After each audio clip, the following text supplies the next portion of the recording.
Missouri sends Brady Cook out as a winner in a close ball game. Could it have gone any other way? Let's talk about it right now on Locked On Mizzou.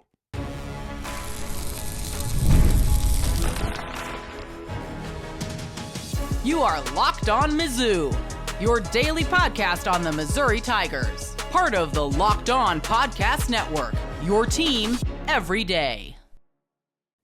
Hail, you true sons and daughters. I'm John Miller, your Mizzou mafioso and the central scrutinizer of Missouri Tigers football and basketball. And as we talk about this Music City Bowl, obviously we're going to talk about one of the great defensive plays I've ever seen in Mizzou football history that sealed the game for Missouri, and also a very on-brand performance from Missouri kicker Blake Craig. But you know what? Eli Drinkwitz this week made some waves and upset some Missouri fans, I think, when he called this Music City Bowl an exhibition. He didn't say it was just an exhibition. I think he was trying to put the game into context for Missouri fans, but I'll say this. It wasn't just an exhibition game for Brady Cook, I don't believe. I think that was as big of a game for Brady as there's been this season, for sure. I think for him to go out on a high note, get to 10 wins, I think it meant everything to Brady. I've got to imagine. And one thing I will say on my quick preview show yesterday, I had a couple of best bets for you. Well, obviously the under did not work out for me. However, thank you to Josh Manning for cashing that anytime touchdown bet. So we were still winners at the end of the day. But I think the biggest thing I underestimated regarding the total amount of points in that ball game yesterday is what a difference a healthy Brady Cook makes. Obviously, Brady had about a month to recover from his various injuries. I think especially those ankles recovered yesterday. A high ankle sprain, a low ankle sprain. Basically, he had every ankle sprain you could have at some point in this 2024 season. And also, Drinkwitz revealed that Brady Cook had a fracture in his wrist, his throwing wrist, by the way, too, that was still showing up on x-rays prior to the South Carolina game. So obviously plenty of time for that injury to continue to recover as well. But just seeing a Brady Cook who was looking frisky with his legs made such a difference. There is no question about that. And obviously just an incredible way to send out Brady and all of these seniors. Another comeback victory. At one point, by the way, with Missouri trailing by 10, I thought this was kind of the consummate Brady Cook moment. He completes a pass down the field, and I noticed him patting his guard, Cameron Johnson, on the back and basically saying something like, here we go, we got this. And I'm totally paraphrasing here, but the point is, it was how he said it. It wasn't what he said, it was how he said it. Just exuding confidence in a tough spot. To me, that's Brady Cook in a nutshell. Now, I will say this, early in the ball game, I felt like Brady was holding on to the ball a little bit too long. The two sacks that he took in the first quarter, those were his fault, in my opinion, not the offensive lines. But once he figured out the speed of the game or the coverage that he was seeing, whatever it was that was causing him to hold it a little bit too long, I thought obviously Brady played one of his absolute best games as a Tiger against a really, really good Iowa defense, by the way. And, of course, back to Blake Craig. And, by the way, this is now the Locked On Blake Craig podcast from here on out. Boy, I guess it turns out he really is better from 50 yards plus, at least this season. Blake Craig, now after yesterday with those two 50-plus yard field goals, is now 6 out of 9 on the season from that distance. I think that's pretty elite. You'll take that percentage from anybody in college football. He only missed one from inside of 40. He missed one extra point on the season. But it was the in-betweeners. That's what got Blake Craig this season. Just 1 out of 7 from 40 to 49 yards. What do we make of that? Is that really something that we can expect going forward? Frankly, I wouldn't overanalyze this. The thing is, with kickers, one thing that's consistent is their leg strength. What's inconsistent often from year to year, especially in college, but yes, at the pro level too, is the Baltimore Ravens' Justin Tucker is finding out, your field goal percentage year to year can vary pretty wildly. So to me, I'm glad Missouri didn't go into the portal for a kicker, especially after what I saw here. How can this performance do anything but increase Blake Craig's confidence? I think this was a great night for him, obviously, not just for winning the game, helping win the game for the Tigers, but just for his confidence moving forward next season. I think this was a huge night for the young Missouri kicker, and also a huge night for some Missouri receivers as well. I'm going to get to that in a second.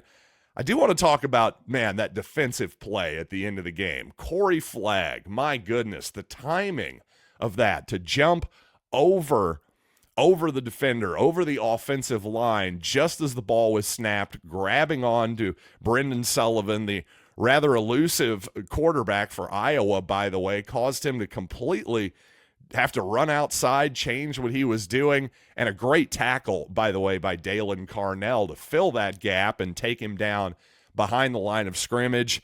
I don't know that I've ever seen a better quarterback sneak stop than that in the history of the game. Certainly from a Missouri perspective, that's about as good of a defensive play as I've ever seen.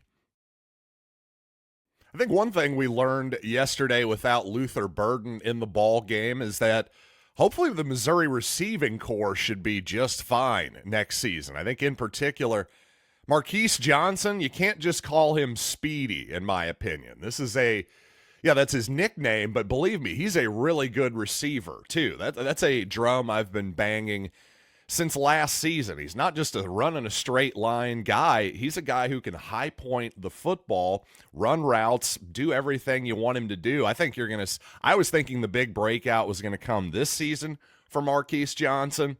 Well, I think after this Cotton Bowl performance here, I think you can expect a lot more production from Marquis next season. Also, I think it was impressive that Missouri won the game with Theo Weiss being knocked out of it as well, because when he was sort of playing the Luther Burden role there in the first half and beyond, he looked really good in the slot. I continue to think that Weiss is a rather underrated NFL prospect, much like Chris Abrams-Drain was last season. I think for whatever reason, the presence of Luther Burden, the presence of Ennis Rakestraw last year, for whatever reason, it seems like there's a teammate there that is getting more attention, and that's causing Weiss, in this case, in my humble opinion, to be really undervalued here at the NFL level. Now, Tigers did have a few drops, including at least one I can think of from Marquis Johnson, but regardless, I'm really excited about this receiving core with Kevin Coleman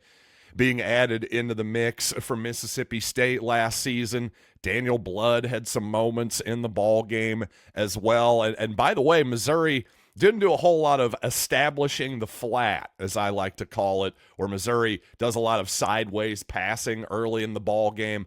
Tigers were dropping back and looking to chuck it downfield, much more in the intermediate part of the field, I think, than I've seen Missouri do all season. I'm not sure what the change was there exactly. Maybe it was all about just Brady Cook being healthier, that type of deal. But regardless, it was nice to see, and it was a lot of fun and a great ball game yesterday that was, well, intermittently almost ruined by officiating. But we'll get to that maybe a little bit later in the program. And while it was a great win for Missouri, obviously not everything was great for the Tigers. Number one, Missouri looked like it had never played a running quarterback in the first half defensively. So let's talk more about what the Tigers could have done better, and also, well, a 4th-and-1 decision late by Eli Drinkwitz that I kind of disagreed with, but obviously he ended up being right. He made the right call at the end of the day. So let's talk more about this fabulous Missouri victory coming up here in just a little bit. But first, Rocket Money. Did you know Rocket Money can help you find subscriptions that you forgot about or that you were paying for twice? Well, that's definitely happened to me. I had some redundant subscriptions that I didn't even realize that I was paying for, and Rocket Money made it so easy to track them all down. It's like having a personal assistant for your finances. Rocket Money is a personal finance app that helps find and cancel your unwanted subscriptions, monitors your spending, and helps lower your bills so you can grow your savings. And truly, for me, one of the best features is the subscription tracker. I've used it to cancel services I wasn't using anymore, and I've already saved a ton of dough. Plus, with their goals feature, I've began to automatically set aside money for my future. No more stressing about budgeting every single month. Cancel your unwanted subscriptions and reach your financial goals faster with Rocket Money. Go to rocketmoney.com/lockedon today. That's rocketmoney.com/lockedon, rocketmoney.com/lockedon. So Iowa quarterback Brendan Sullivan definitely made a difference in the game with his legs. There's no doubt about it. But when it came to the passing game, especially in the second half, well, it looked pretty similar to how it looked the previous couple weeks with the fourth team, scout team quarterback in there for the Hawkeyes. But also, Caleb Johnson, I made a big deal about how the Iowa running back could make a huge difference in the ball game. His absence, well, certainly the tailback run game was not a problem for the Hawkeyes. 14 carries for nearly 100 yards for Kamari Moulton. Another back had 9 carries for 74 yards. So really, the Tigers got pretty well gashed defensively on the run. Obviously, a lot better in the second half, on the other hand, though, giving up just 3 points. And I wouldn't exactly say the kickoff units on either side exactly covered themselves in glory, as the kids like to say, during the first half either. But once again, to Missouri's credit, to Eric Link's credit, to Eli Drinkwitz's credit, it got a lot better as the game went on. The kickoff coverage unit, and also, well, maybe Marquis Johnson's decisions to bring the ball out of the end zone, especially that first one when he catches it sort of running backwards over his head. Let's not do that anymore, especially in the modern era where a touchback does give you the ball at the 25-yard line. Toriano Pride, by the way, he had an up-and-down game, didn't he? That 3rd and long where Pride, one of the worst tackling attempts I've seen in a long time. He just simply shoulder tackles him, doesn't actually wrap up the kid short of the mark. Listen, there are times when it makes sense to just try to truck the guy and knock the ball loose. On 3rd down, when you simply want to tackle the guy short of the sticks and make Kirk Ferentz do what he likes to do, which is kick the football, simply grab on and tackle. However, Toriano did make up for it later in the game with a really crucial interception in the ball game. So I wanted to point out the highs and the lows from Toriano's Monday afternoon. That's for darn sure. But speaking of Kirk Ferentz and his love of kicking, of course, they were pointing out the Nate Bargatze SNL bit where he's George Washington yesterday, and the some of his founding fathers or whoever's with him is talking about football. He's going, so is there kicking? He's like, well, there's a little kicking. Well, there's a lot more kicking if you're Kirk Ferentz, because that 4th and 2 punt from the Missouri 40-yard line, the way the Hawkeyes were running the ball, all I can say is thank you for that late Christmas present, Coach. And then he did it again, by the way, late in the game, another 4th and 2. How do you punt the football there in a situation late in the game? You're trailing. You're almost certainly going to have to go for it on 4th down at some point. Wouldn't you rather go for it on 4th and 2 now as opposed to being forced to do it on like a 4th and 10 in a more desperate spot with a team that hasn't done a lot in the passing game, by the way, in the second half? And so as much as I respect Kirk Ferentz, I got to say I laughed pretty heartily. Joe Waljasper, the former Columbia Daily Tribune sports editor, had the line of the day, I thought, on the Corey Flagg quarterback sneak stop where Daylan Carnell got in there and made the tackle. Well, Joe Waljasper said Kirk Ferentz is never going to forgive himself for not punting there. So I thought that was the joke of the day. I rather enjoyed that line from Joe Waljasper. But the point is, There was another decision also later in the game, Eli Drinkwitz. This was Missouri had the ball, I would say about on their own 29, I believe, if memory serves correctly. It was 4th down and 1, Missouri leading by 3 at that point. And I said on X, I said, you know what? I think I would go for it here. And the reason the reason I said I think I would is because I was very much on the fence. Sometimes, again, if I were Kirk Ferentz and those 2 4th and 2s, I wouldn't have worded it that way. I would have said, yeah, I'm going for it here 100% of the time. But this was a spot, obviously, I really see the downside here. Had Missouri been stuffed there, well, you're basically giving a field goal attempt to Iowa at that point from 40-plus yards. So that is a huge risk. There is no doubt about it. And the way Missouri had its defense obviously had tightened up in the second half, I totally understand the reasoning. And guess what? Eli Drinkwitz was proven correct. He punted, and it worked. Again, totally get the reasoning. I'm just simply glad that, well, it worked out and we didn't have to argue about this. But again, I was totally on the fence on the deal. For me, I just thought, hey, the way Missouri is playing offense right now, it just felt like we were going to get a yard. But I felt like, and you get that yard, the game's over. Iowa doesn't have enough timeouts left to stop you from kneeling it out. That was just how I felt at the time. Again, not killing Drinkwitz for it whatsoever, especially when, hey, he ended up being proven right by the results. And if you like instant replay reviews of targeting violations, well, that was probably your favorite game in the history of football. I wouldn't exactly call that the best officiated game I've ever seen. In particular, the roughing the passer call on Jeremiah Beasley, where he hit Brendan Sullivan, I believe, one step after he threw the ball. That seems pretty within the rules of football to me. That was one of the weakest roughing the passers I've ever seen, and it could have easily made a difference in the ball game. The Hawkeyes end up scoring a touchdown there to take a 21-14 lead. And another thing on the negative side here from, Missouri's perspective here, the one reverse, and of course, even more glaringly, the double pass at the end of the game. I would say all reverses, all double passes, anything that relies on over pursuit by the defense, all of those type of plays should be stricken from the playbook against Iowa. They're just simply not the type of team that over pursues, that's overly aggressive, that comes out of its gaps, the type of team that doesn't pay attention to the backside of the play. Well, that's who you want to run a reverse against. That's who you want to run a double pass against.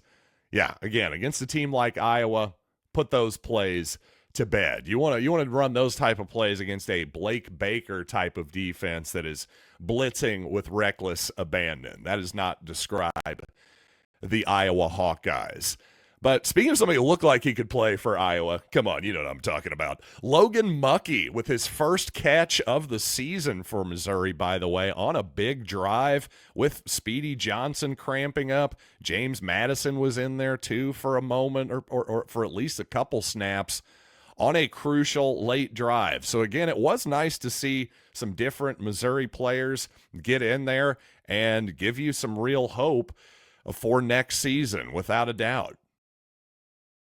And coming up on the program, white helmets after Labor Day? Come on. Well, let's talk a little bit more about this bowl game and also some Missouri basketball too. I'll just tell you this, don't be fooled by the SEC projections.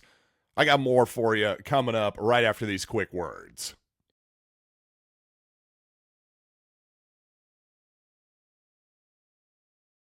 A lot of Missouri fans are not huge fans of the white helmets or gold helmets that Missouri often wears these days. Of course, the tradition is Missouri wears black helmets.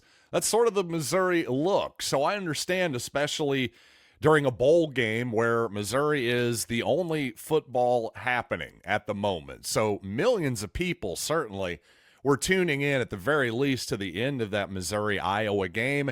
And from a branding perspective, I completely get their point. I will just say this.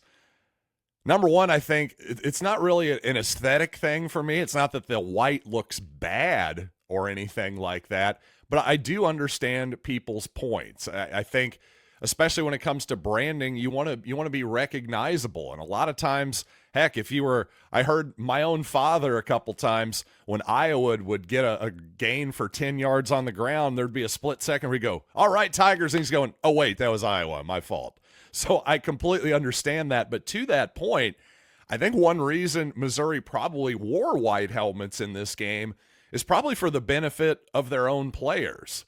Out of the corner of your eye, just at first glance, if you're looking back and forth, scanning the field as a quarterback, that type of thing, well, you want to make sure you're throwing it to the correct team, right? So Missouri wearing some white helmets, what does that do? Well, it helps you with teammate recognition. It helps you tell the Missouri guys from the Iowa guys. I'll say that. So the branding part, I get your point. I will say I think there may have been a practical element to that decision as well. And one just quick thing here. Was it not nice to hear music from the bands at the bowl games instead of just the constant club music atmosphere that every single stadium in America is now trying to create?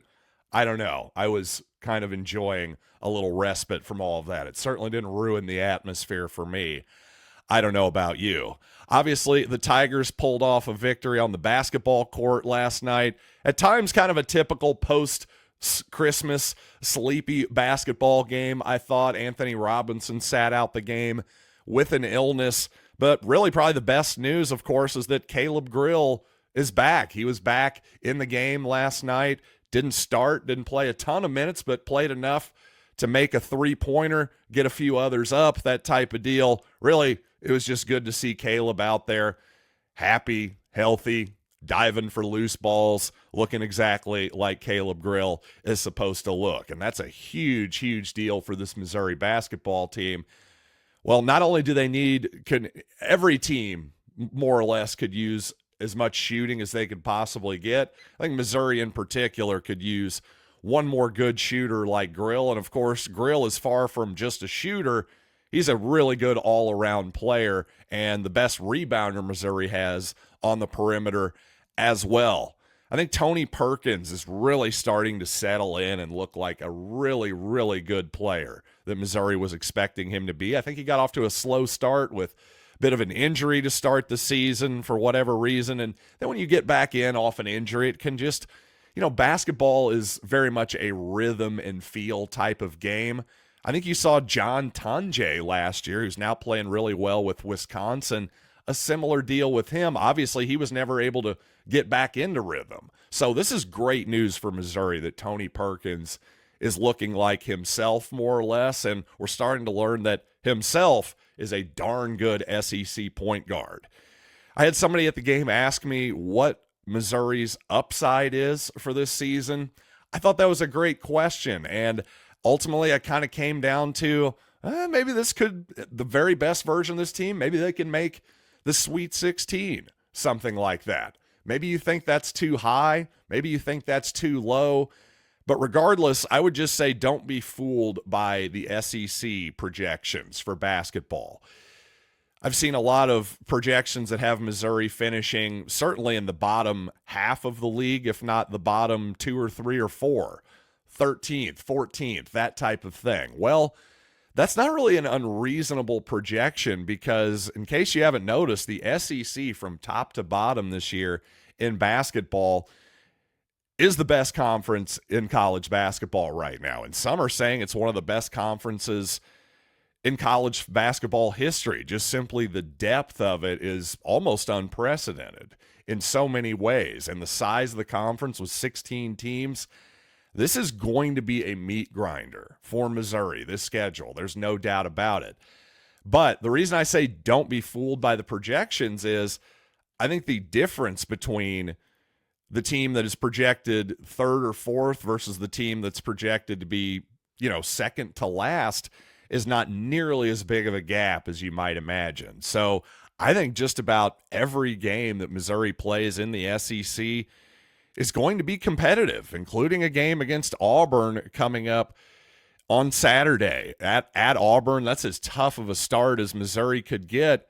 But you know what? I think the Tigers can play with anybody in the country when they're playing their game. I think they have the size, the athleticism, and the depth to be able to pull off a victory against just about anybody. But of course, again, with the SEC being what it is, right now I'm looking at Missouri's schedule. South Carolina is ranked 67th according to Ken Pom moving forward. That's Missouri's worst opponent for the rest of the season. So it ain't going to be easy, folks. But regardless, I really like this Missouri basketball team, and I have faith they can be competitive against absolutely anybody left on their schedule. Should be a lot of fun. Hopefully you've had some fun today listening to Locked On Mizzou. I know I've had a lot of fun doing it. And thanks for making this show your first listen every day, of course. And for your second listen, check out Chris Gordy's Locked On SEC. Find Locked On SEC, of course, on YouTube or wherever you listen to podcasts. So until next time, I am John Miller. Thanks for listening to Locked On Mizzou.